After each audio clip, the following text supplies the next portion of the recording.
Você já assistiu a primeira parte da entrevista com o diretor executivo de futebol do Red Bull Bragantino, Thiago Escuro, time finalista da Copa Sul-Americana. Agora, na segunda parte da entrevista, ele vai falar sobre mecenato, fair play financeiro e sobre Fórmula 1, já que os carros da multinacional austríaca, que banca o time de Bragança Paulista, estarão no Brasil durante o GP de Fórmula 1 no mês de novembro.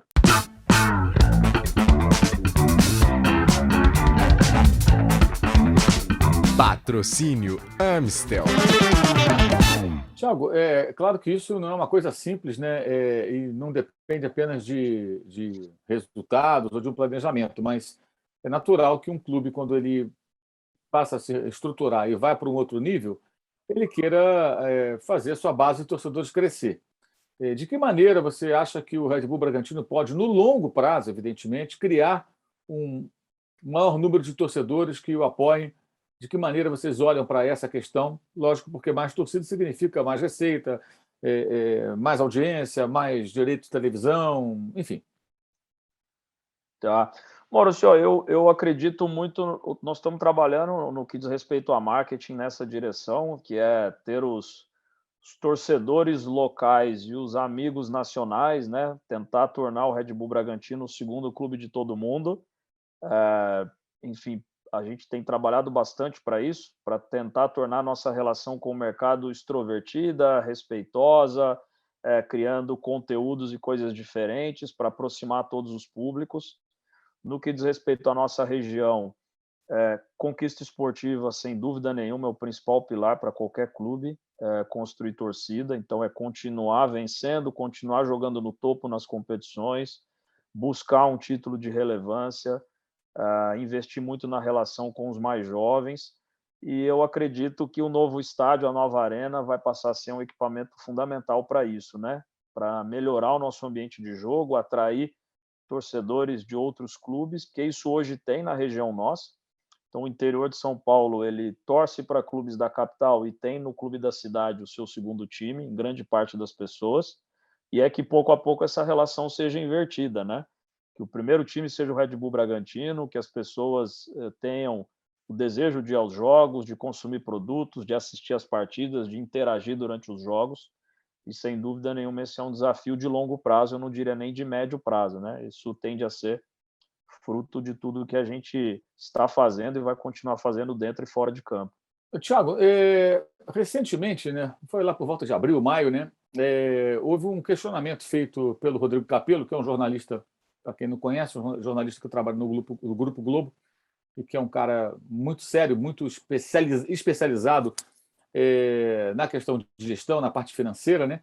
E ele questionou o fato de o balanço do Bragantino, do Red Bull Bragantino, não ser tão detalhado, né, como deveria. Não foi a primeira vez que eu ouvi comentários desse tipo, né, com relação a essa questão. O que acontece? Por que um clube empresa eventualmente se vê numa situação em que é criticado por não ter a transparência esperada na divulgação do seu balanço, dos seus números, dos seus dados? Ô Mauro, assim, primeiro, não foi só o Capello, todas as pessoas que questionaram e criticaram, principalmente no caso dele, eu atendi pessoalmente, eu conheço o Capello há anos. O Capello é um jornalista que procurou aprofundar o conhecimento dele para essa área, mas ele não é um profundo conhecedor das questões contábeis e legais no tema, no assunto. Nós tentamos esclarecer para ele as razões pelas quais nós fizemos isso. Nós não deixamos de cumprir a lei, nós publicamos o balanço como a lei exige. A gente simplesmente, por uma questão comercial estratégica, decidiu não abrir as notas explicativas, onde daria todos os detalhes sobre cada operação de jogador, cada compra. Todas essas informações são reportadas à CBF, à FIFA, porque eles têm sistemas e controles de compliance sobre isso, não tem nada escuso ou obscuro. Foi sim uma decisão comercial.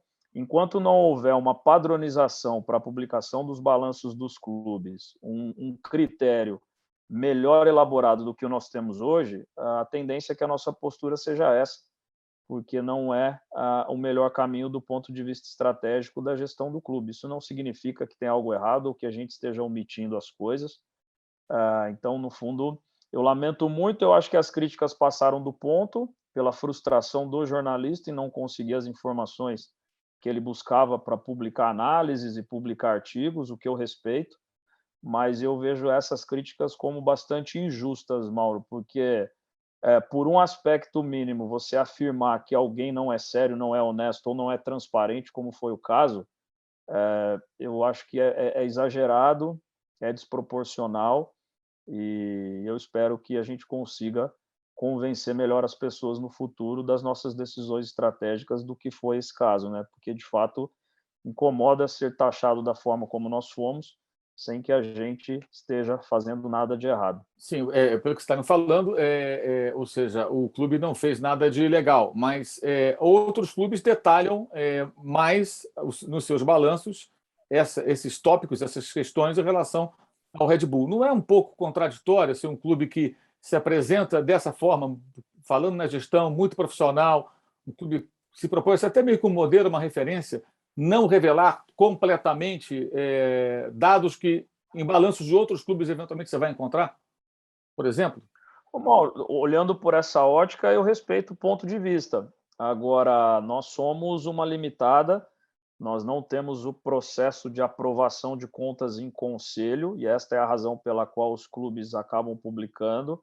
Como eu disse, o mesmo número, o mesmo assunto, ele é contabilmente tratado de maneira diferente nos diferentes clubes do Brasil. Então, na verdade, a comparação publicada que é feita, ela não é válida, ela não é legítima. A partir do momento que eu contabilizo uma informação de uma forma e você de outra, se eu comparar minha declaração com a sua, eu não estou comparando a mesma coisa. E é isso que a gente tem no mercado brasileiro hoje. Então, tanto é que ano a ano os clubes vão atualizando aqui, regularizando ali. No fundo é isso, as notas explicativas elas só dariam as informações detalhadas de quanto custou cada jogador exatamente, qual o detalhe disso, e aí foi essa decisão comercial, empresarial, que a gente preferiu reservar. Nós não falamos publicamente sobre os números envolvidos em transações de jogadores, por exemplo.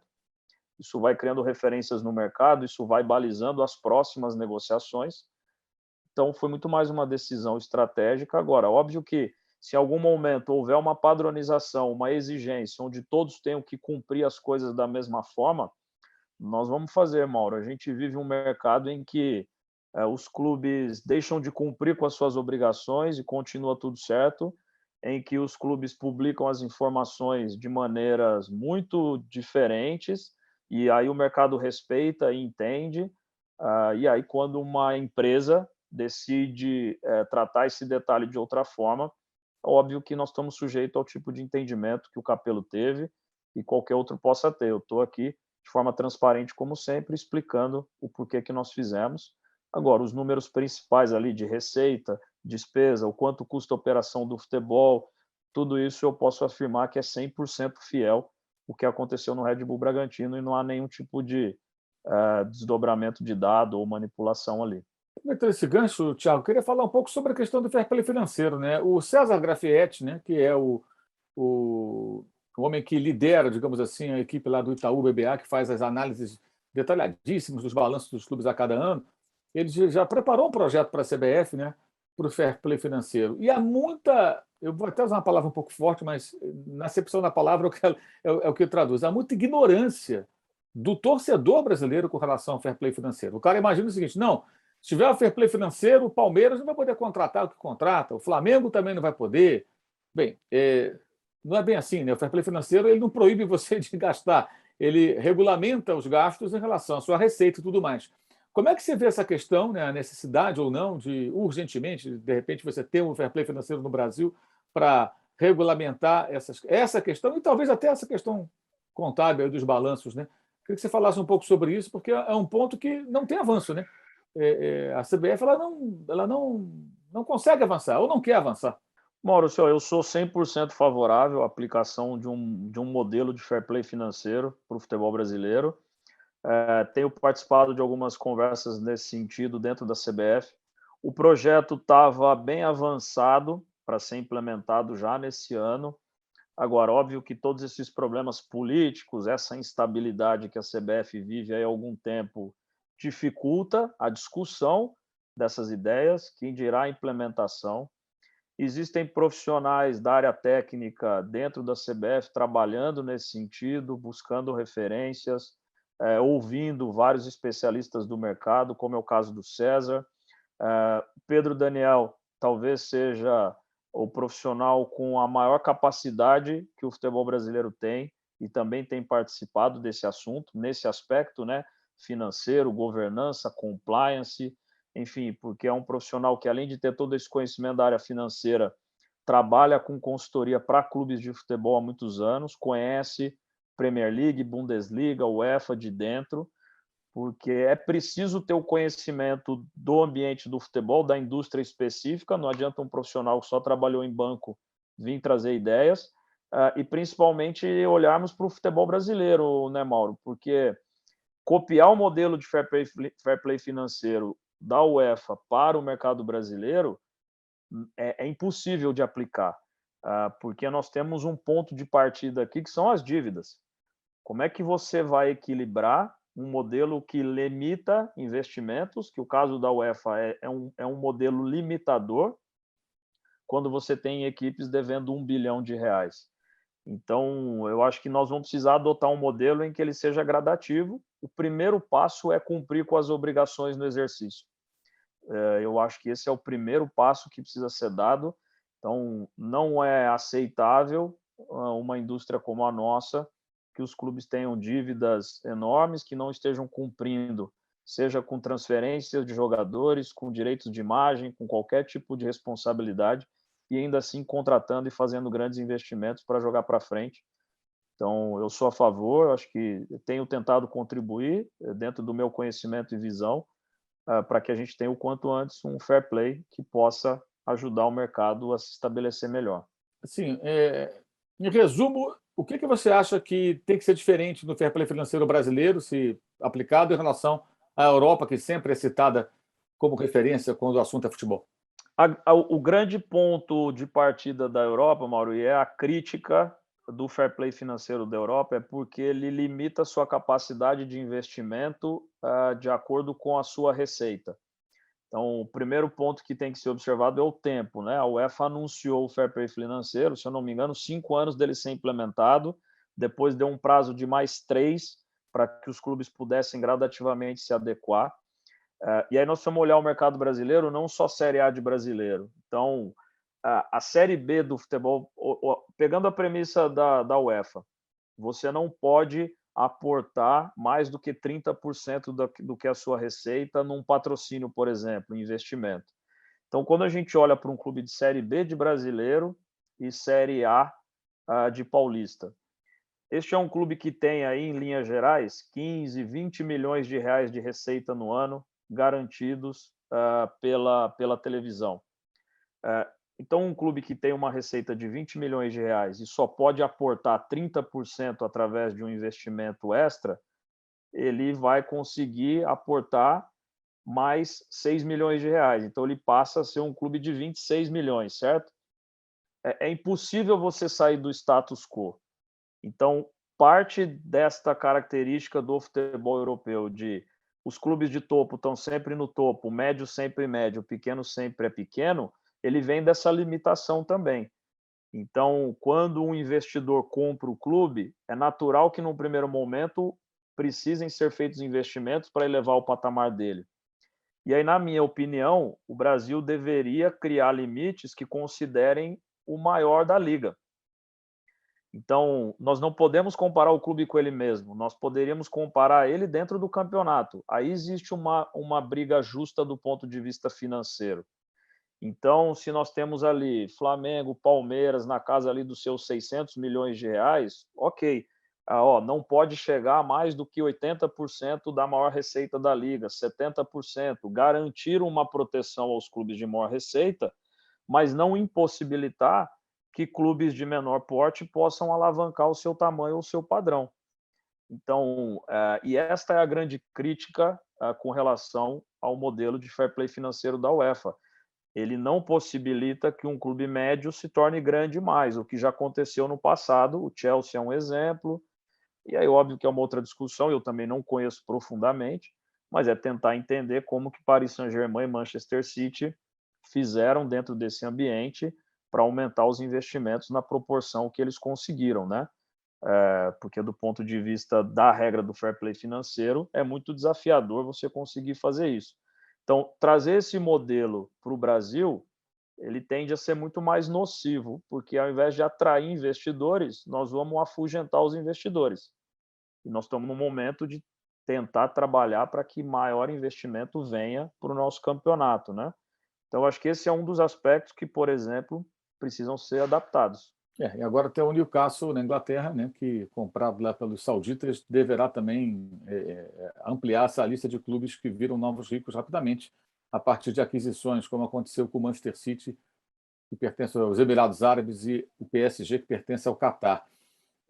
Na Alemanha, Thiago, houve uma resistência, uma rejeição até muito grande de torcedores, né, com relação à entrada da Red Bull no futebol, né, com o RB Leipzig, um clube que era um clube da Alemanha Oriental, né, da antiga Alemanha Oriental, que quando passou a pertencer à Red Bull, ele evidentemente ganhou uma injeção financeira, se estruturou muito e passou a ser o segundo, terceiro mais forte da primeira divisão, né? Está sempre ali junto com o Dortmund brigando para escoltar, digamos assim, o Bayern, que ainda é dominante no futebol da Alemanha. Você teme que, no médio prazo, digamos, o sucesso esportivo do Red Bull Bragantino gere algum tipo de reação próxima ou parecida de segmentos das torcidas dos clubes tradicionais do Brasil? Eu acredito que não, Mauro. É óbvio que essa relação ela vai mudando conforme o Red Bull Bragantino passe a incomodar mais dentro de campo, mas mesmo em situações em que a gente enfrenta grandes marcas do futebol brasileiro e vence o jogo, a gente tem bastante posicionamento mais racional dentro desse ambiente, né? Houve sim bastante rejeição na Alemanha. Eu acho que essa rejeição mais intensa ela já passou também, que o Leipzig conseguiu nos últimos anos virar também uma grande marca do futebol alemão em competições europeias, atingindo semifinal de Champions e por aí vai. Então acho que isso vai também trazendo um valor diferente.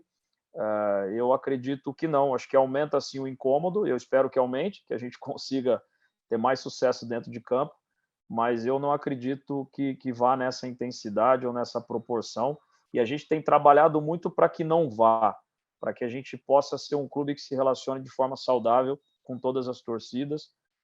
Então, desde assim que possível, receber o torcedor visitante bem em Bragança Paulista no nosso estádio, nas relações em redes sociais de forma saudável, de forma extrovertida com qualquer clube que seja. Então, a gente tem trabalhado para tentar tornar o clube cada vez mais simpático a todo fã do futebol. Como é que você vê, Thiago, a questão que ainda existe no futebol brasileiro do mecenato? A gente já teve, historicamente, o futebol brasileiro é marcado por isso, né? Teve o Bangu nos anos 60 com a família Andrade, né? O pai do Castor de Andrade. Nos anos 80, o próprio Castor de Andrade, que é um personagem muito controverso, mas marcante no futebol brasileiro, porque ele pegou um time pequeno do Rio e transformou quase no campeão brasileiro. Teve o caso do Fluminense com a Unimed, que era uma relação absolutamente além do comercial, porque o patrocinador colocava jogadores caríssimos que o Fluminense não tinha como manter. Hoje tem a relação do Atlético Mineiro, com um time muito forte, mas com aportes financeiros pesados, feitos por milionários que são fanáticos torcedores do clube. O caso do Palmeiras acho que é diferente. A Crefisa ela paga mensalmente pela propaganda na camisa, no uniforme palmeirense, mais do que o mercado. Isso é muito evidente. É só você olhar os valores e comparar, por exemplo, com o Corinthians, que tem mais torcida que o Palmeiras e que com vários patrocinadores não chega naquele valor. Mas o Palmeiras tem uma receita muito grande e essa fatia que cabe ao patrocinador ela não é tão significativa. Não é que a Crefisa e a FAN, as empresas da Leila Pereira, coloquem, sei lá, 50%, 60%, 70% da receita. Não, a maior parte é a receita do clube. Isso fica muito claro quando você olha para o balanço. Então, assim, a gente vai passando o tempo, décadas e mais décadas. O caso do Red Bull Bragantino já é um outro modelo, é uma empresa multinacional importante que adquire praticamente um clube aqui no Brasil e coloca dinheiro com sucesso esportivo. E a gente ainda tem esse modelo do mecenato. Como é que você vê essa questão no futebol brasileiro, que ainda resiste depois de tanto tempo? Não, Mauro, eu não tenho conhecimento profundo de Palmeiras e Atlético, por exemplo, hoje, como você citou, então eu vou muito mais numa visão geral. Até recentemente eu tive a oportunidade de falar sobre qual a perspectiva para os próximos anos, e até citei o Flamengo, porque eu acho que o Flamengo tomou um caminho autossustentável. O Flamengo tende a ser saudável por muitos e muitos anos. Eu acho que o grande risco do mecenato no modelo nosso é a continuidade.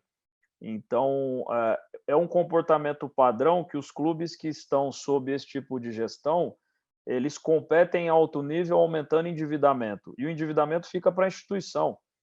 Então, diferente, por exemplo, da curva do Flamengo nos últimos anos, onde o Flamengo vem reduzindo endividamento e aumentando competitividade, acho que aumentou um pouquinho agora em função de pandemia, mas muito controlado dentro do que o clube gera por ele, ou seja, a receita de televisão, de torcida, de bilheteria, de patrocínio, de venda de jogadores, ela é produzida pela instituição. Quando você tem a participação de uma injeção de dinheiro externo numa proporção significativa, como é em alguns casos que você citou, você gera um desequilíbrio, inclusive contábil. Vamos voltar para o balanço ali. Será que todos os números estão lançados em balanço? Será que o balanço dos clubes que têm mecenas é 100% fiel? Ou será que existe aporte de dinheiro paralelo ao clube? Todo o recurso passa dentro do clube ou não? Quem controla isso? Que tipo de fiscalização tem, né? Então, em linhas gerais, eu acredito muito mais nesse modelo se for estabelecido uma SA e esse investidor passe a ser dono de fato, a responder por tudo que estiver fazendo dentro da organização da instituição, inclusive o endividamento que pode ser gerado. Então, eu acho que num curto prazo o torcedor desfruta, ele comemora, mas no médio prazo, para os clubes brasileiros, para as instituições, pode ser perigoso, dependendo do comportamento das pessoas lá na frente. Então, se por qualquer razão,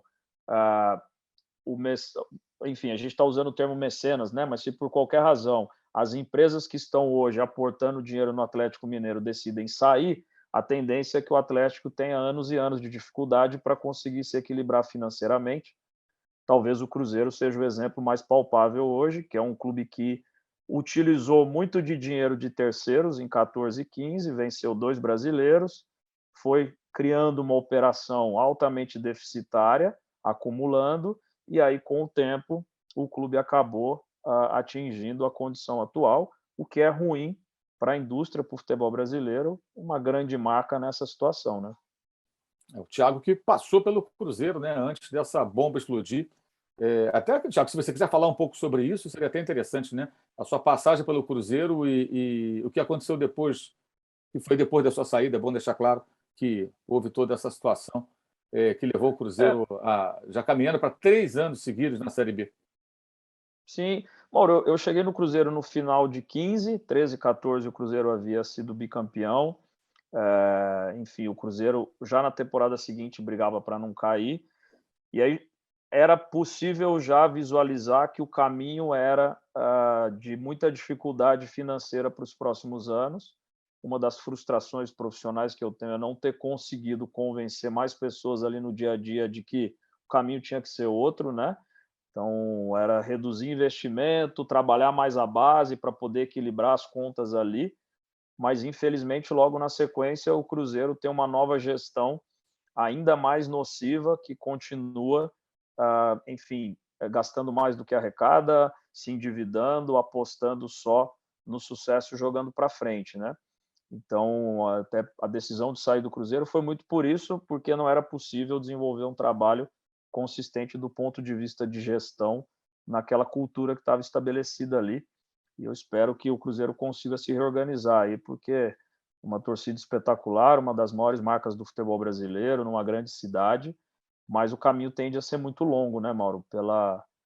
Pelo tamanho das dívidas, pela qualidade das dívidas, esse é um ponto importante, e principalmente pela capacidade de gerar receita, né? Marcas como Flamengo, Corinthians conseguem se reorganizar mais rápido pela torcida que tem. Exato. Você falou antes sobre a questão do endividamento, né? No caso específico do Atlético, o endividamento já bate na casa de 1,3 bilhão, né?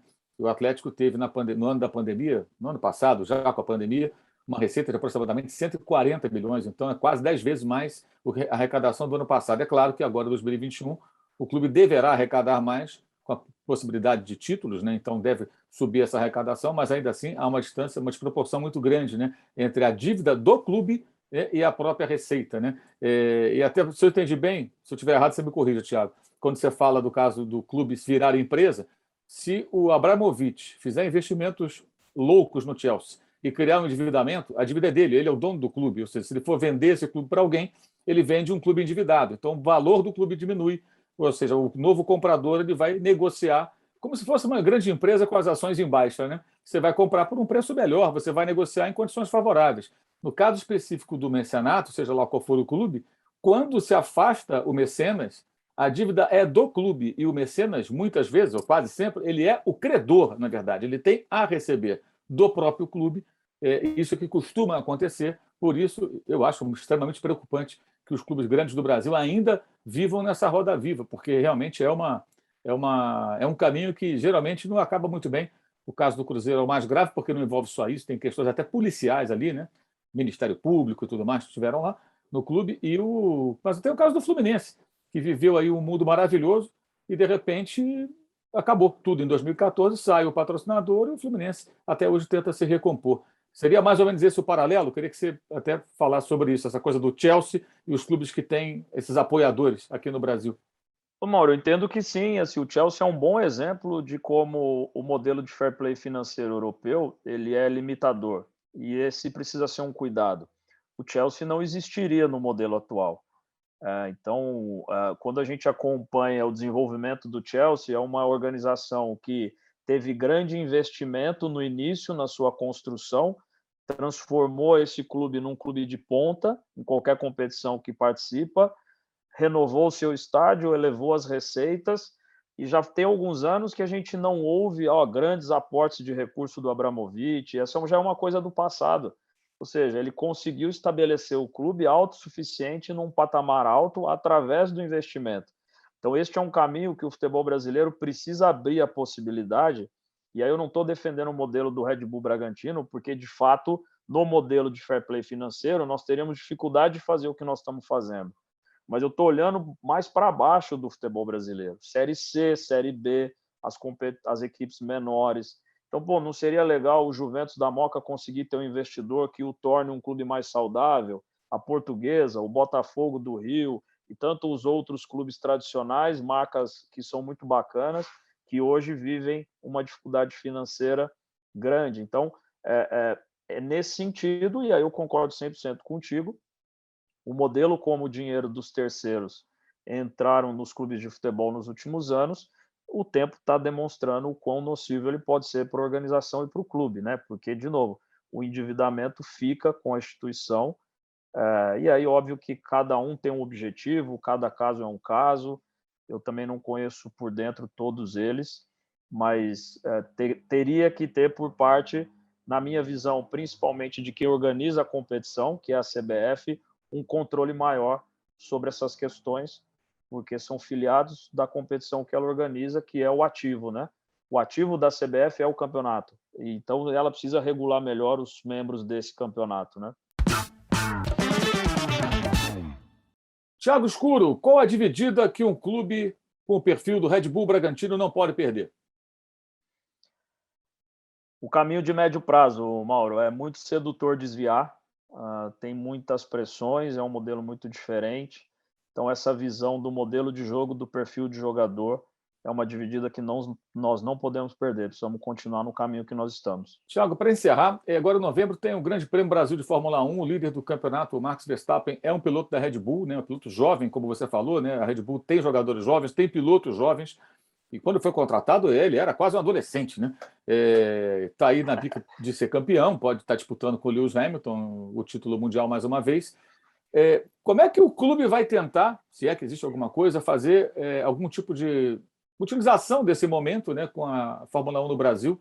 São marcas, a marca está muito forte, né, na camisa do Red Bull Bragantino e, claro, nos carros da equipe de Fórmula 1. De que maneira o marketing de vocês deverá utilizar essa oportunidade concorrida no Brasil, com o público e tudo mais?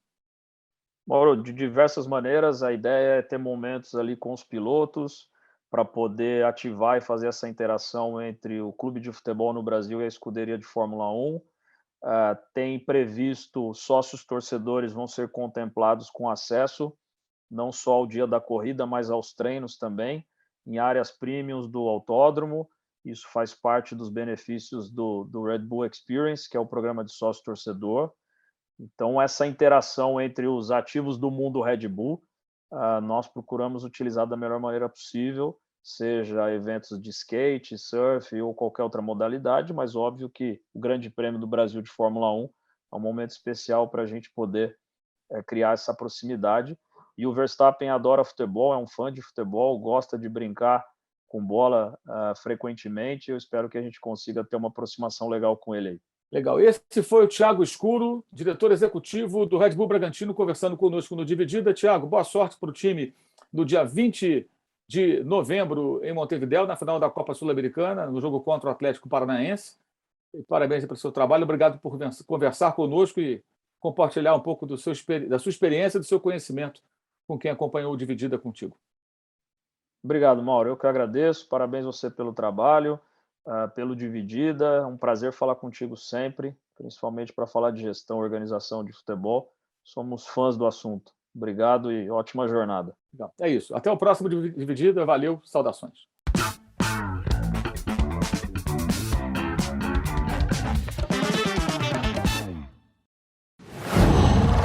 Qual?